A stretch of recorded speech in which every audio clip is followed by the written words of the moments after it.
অনেক দিন পর শাড়ি পরে সাজুগুজু করে একদম রেডি বাইরে যাওয়ার জন্য। কিন্তু এত মেঘ করেছে, এই মেঘ দেখে কিভাবে যাই। তো কিছু টাইম পরেই ঝমঝম করে বৃষ্টি আসে। এত খারাপ লাগছিল। তন্না শোনার হলো তার থেকে বেশি মন খারাপ, সে বাইরে যাবে, ঘোরাঘুরি করবে, কিন্তু এখন যাব কিভাবে। অনেকটা টাইম বৃষ্টি হয়েছে, প্রায় ওই 1.5 ঘন্টার মতো। তো পরে আর ওই দিন বাইরে যাওয়া হয়নি, তাকে বুঝিয়ে শুনিয়ে বলেছি যে আগামীকাল নিয়ে যাব তাকে।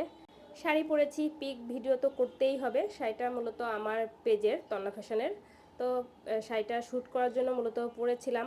আর ভেবেছিলাম শাড়ি পরে আজকে একটু বাইরে থেকেও ঘুরে আসবো। শাড়ি পরে তো বাইরে যাওয়া হয় না, যদিও অনেক গরম, তারপরেও শাড়ি যেহেতু পরেছি একটু রং ঢং না করলে তার হয় না। শাড়ি যেহেতু খুবই কম পরা হয়, যেদিন পরি নিজের কাছেই অন্যরকম ভালো লাগে।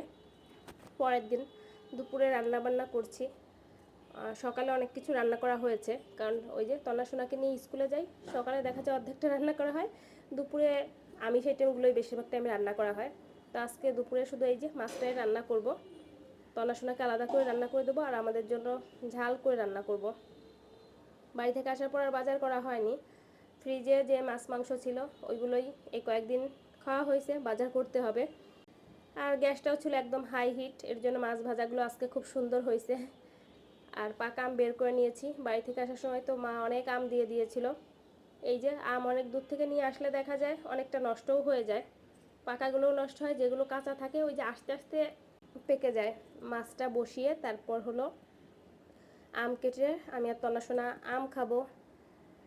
আমের আচার, আম সত্য অনেক দিয়েছে মা। আম সত্য বা আমের আচার এখন খাওয়া হয় না, দেখা যায় আমের এই সময়টা যখন শেষ হয়ে যায় তখন খাওয়া হয়। তখন মাঝে মধ্যে যখন মনে হয় খাই, তখন দেখা যায় বসে বসে খাই। তন্না সোনা আবার আম সত্য খেতে ভীষণ পছন্দ করে।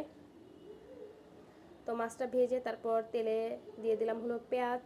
তো পরে আবার বেশ অনেকটা তেল অ্যাড করেছিলাম। আর এখানে দিলাম হলো শুকনো মরিচ, আদা, ধনিয়া, জিরা একসাথে বাটা। তো তারপর সামান্য একটু জল দিয়ে দিলাম, আর একটু হলুদ গুঁড়ো অ্যাড করতে হবে। ব্যাস আস্তে আস্তে করে কষিয়ে নেব। কয়েকদিন হয়েছে মশলা বেটে রান্না করি, খুব ভালো লাগে মশলা বেটে রান্না করলে। তো আলুটা তো ভেজে তুলে রাখছিলাম, এখন আবার মশলার সাথে কষিয়ে নেব। আসলে রান্না আস্তে ধীরে করলে সবসময়ই ভালো হয়। আর যখন তাড়াহুড়ো করে করা হয়, সময় থাকে না, রান্নায় মন থাকে না, তখন যত কিছুই দেওয়া হোক রান্না কিন্তু ভালো হয় না। বেশ ভালো হয়েছিল, অনেক ঝাল হয়েছিল। তো ভালো করে কষিয়ে নিয়েছি। এখন কয়েকটা কাঁচামরিচও অ্যাড করব। কাঁচামরিচটা কেটেছিলাম, ভেবেছিলাম একটু শুকনো মরিচের পরিমাণটা কম দিয়ে কাঁচামরিচ দেবো, কিন্তু বেশি হয়ে গেছে। তারপর দিলাম হলো অনেকটা কাঁচামরিচ, অনেক ঝাল হয়েছিল। রান্নাবান্না এই যে তরকারিটা হলেই হয়ে যায় আজকের মতো। তো আম কেটে দিয়েছিলাম, তন্না সোনাকে খাচ্ছে, আমিও বসে খেলাম। রান্নাবান্না তো হয়ে গেছে। আর একটু ঝোল রাখতে চেয়েছিলাম, দেখলাম একদমই মাখা মাখা হয়ে গেছে। যাই হোক, ভালোই হয়েছে। চলো ভিডিওটা এই পর্যন্ত রাখছি, আজকের মতো এই